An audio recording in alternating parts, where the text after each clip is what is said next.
Somewhere on this planet, right now, a small orange animal is committing an act of ecological violence.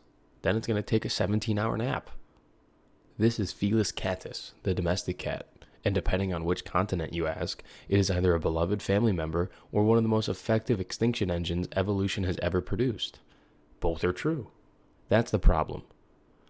Cats were domesticated roughly 10,000 years ago in the Near East for one very specific reason. They were extremely good at killing rodents around grain stores. Humanity, delighted, gave them a permanent job and unlimited room and board. Then came the ships. Sailors brought cats aboard to control rats in the cargo hold, which meant that for the next several centuries, every trade route, whaling voyage, and colonial expedition came with a free pest control unit that also happened to be an apex predator with no natural checks wherever it landed. Fast forward to the modern pet trade, and cats haven't just kept riding along. They've been actively bred, shipped, and sold to every corner of the map. They now live on every continent except Antarctica and on tens of thousands of islands that, until recently, had never seen a land mammal predator in their entire evolutionary history. Ground-nesting birds, flightless birds, small reptiles that never had to learn what the word flea means. None of them saw this coming, because nothing that evolved on those islands was ever built to. Here's where the math gets uncomfortable. In the United States alone, free-ranging domestic cats are estimated to kill somewhere between 1 and 4 billion birds every year, along with several billion small mammals. That's not over a decade, that's annually. Most of the damage comes from unowned and feral cats, but outdoor pet cats add up fast too, purely because there's so many of them. In Australia, feral and pet cats combined kill more than 2 billion native animals a year. Wildlife biologists don't call this a minor predator problem. They call it one of the largest human-caused sources of wildlife death on the planet. If you spent any time online, you've also probably heard about the Everglades' other headline invasive predators, the Burmese python, native to Southeast Asia. These snakes entered Florida's wetlands through the exotic pet trade. Some escaped, but others were deliberately released once they outgrew their tanks. And within a couple of decades, they'd established a fully breeding population with no natural predators in sight. The results are brutal. Surveys have found population crashes of 90% or more for raccoons, possums, and bobcats in parts of the Everglades. Florida now runs organized python hunts with cash bounties. It's one of the most talked about invasive species stories in the country. Here's another quieter one, though. The eastern gray squirrel is native to the eastern United States, but wealthy landowners in Victorian Britain thought they looked charming and released them onto private estates starting in the 1870s.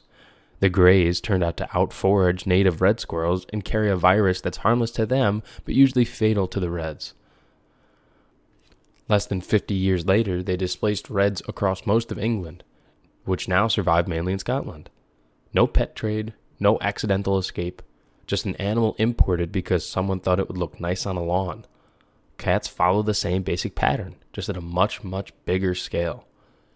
So this isn't hypothetical. Cats have contributed to dozens of modern extinctions, most of them on islands where local wildlife had zero defenses prepared for a hunter like this. There's a famous story about a single lighthouse keeper's cat on a New Zealand island wiping out an entire flightless bird, the Stevens Island wren, in the 1890s. The real story probably involves more than one cat, but the ending is identical either way. A species gone. Permanently. Because something small and fluffy got off a boat. In Australia, feral cats are considered one of the single biggest drivers behind the country's extraordinary rate of native mammal extinction. Here's the part that makes it worse. Your cat does not hunt because it's hungry. Hunting and hunger run on separate systems in a cat's brain. A cat that just finished a bowl of gourmet salmon pâté will still stalk, pounce, and kill a bird in the backyard purely because the instinct to hunt never got the memo that dinner's already been handled.